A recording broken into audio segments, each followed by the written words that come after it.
you. Thank you. Thank you. Thank you. Thank you very much. Thank you.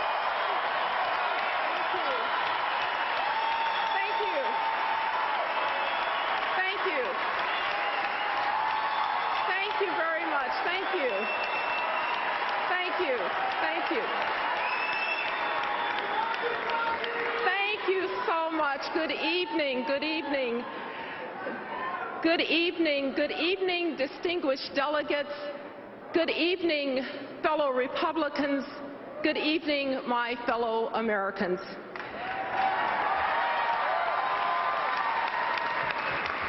We gather here at a time of significance and challenge. This young century has been a difficult one. I can remember as if it were yesterday when my young assistant came into my office at the White House to say that a plane had hit the World Trade Center, and then a second plane, and then a third plane, the Pentagon. And later we would learn that a plane had crashed into a field in Pennsylvania, driven into the ground by brave souls who died so that others might live.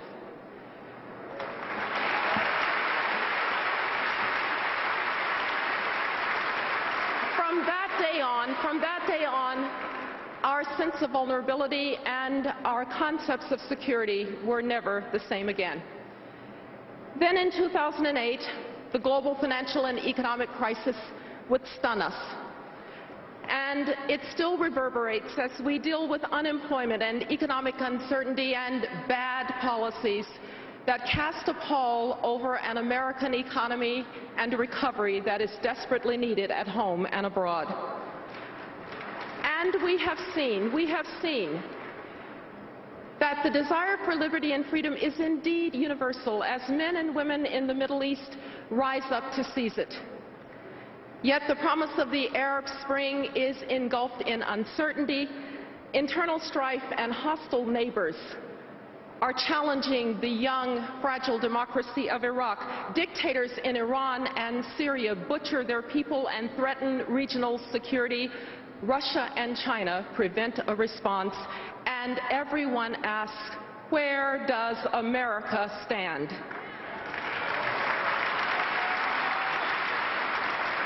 Indeed, that is the question of the hour. Where does America stand? You see, when friends or foes alike don't know the answer to that question unambiguously and clearly, the world is likely to be a more dangerous and chaotic place. Since World War II, the United States has had an answer to that question. We stand for free peoples and free markets. We will defend and support them.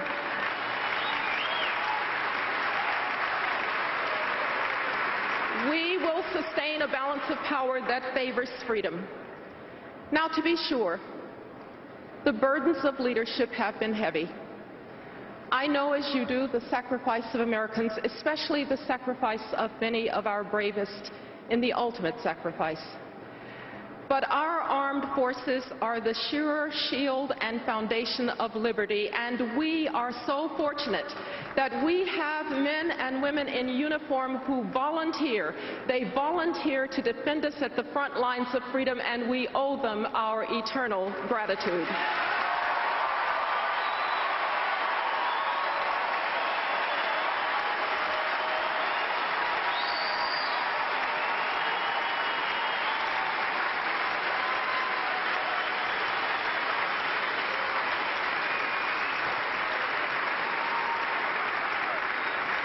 I know, too, that it has not always been easy, though it has been rewarding, to speak for those who would otherwise not have a voice.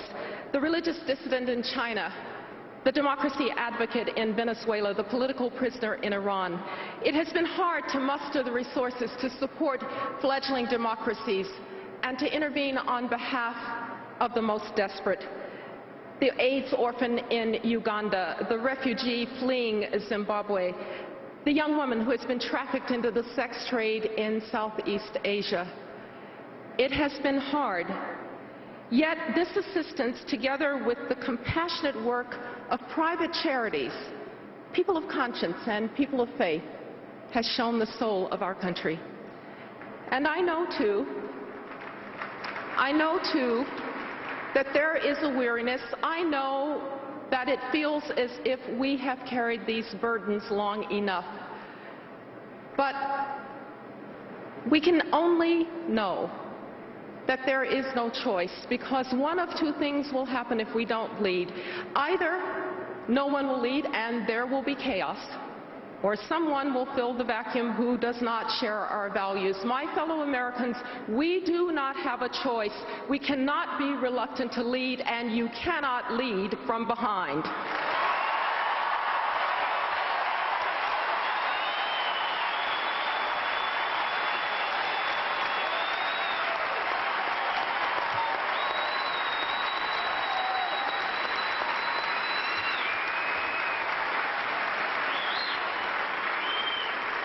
Mitt Romney and Paul Ryan understand this reality.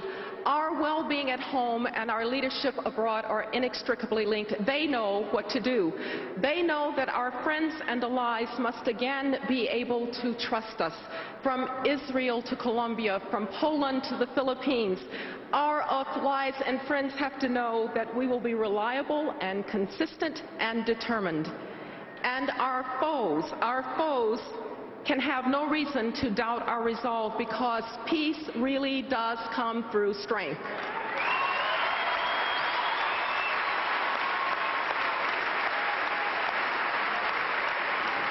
Our military capability and our technological advantage will be safe in Mitt Romney's hands.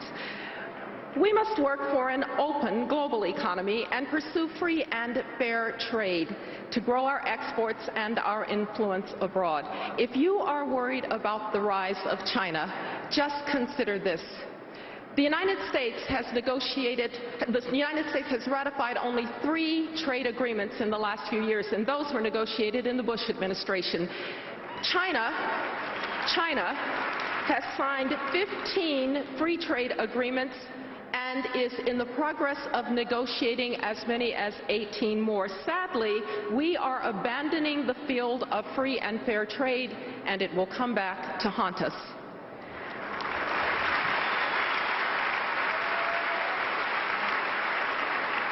We must not allow the chance to attain energy independence to slip from our grasp. We are blessed with the gift of oil and gas resources here in North America, and we must develop them. We can develop them sensitively, we can develop them securing our environment, but we must develop them.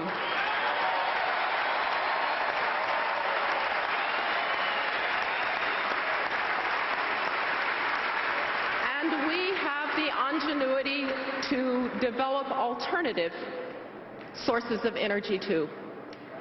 But most importantly, Mitt Romney and Paul Ryan will rebuild the foundation of our strength, the American economy, stimulating private sector growth and stimulating small business entrepreneurship.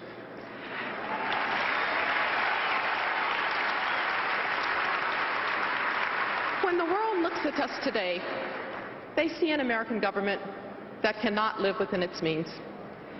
They see an American government that continues to borrow money that will mortgage the future of generations to come. The world knows that when a nation loses control of its finances, it eventually loses control of its destiny. That is not the America that has inspired people to follow our lead.